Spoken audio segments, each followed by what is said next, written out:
Hi எல்லாருக்கும் வணக்கம். இன்றைக்கி பார்த்தீங்கன்னா அருமை தம்பி சதீஷ் அருமையான ஒரு பாடகர். உண்மையாக சூப்பராக பண்ணார். அவரோட லிரிக்ஸும் சரி, அவரோட வாய்ஸும் சரி வேறு லெவலில். இது கண்டிப்பாக ஒரு கானாக்கு ஒரு புதுசாக ஒரு கிடைச்ச ஒரு புது கானா பாடகர்.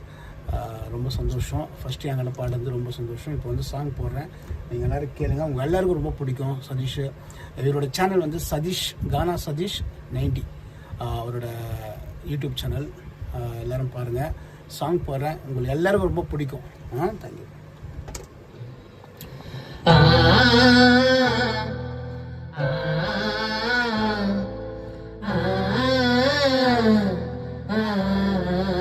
காதல் தேவதையை கொஞ்சி பேசிய பூமணி, காற்றடித்தால் கலையும் மேகம் போல் என் காதல் கலைந்ததடி, கலையாத ஒரு தேவதை மட்டும் கானாவில்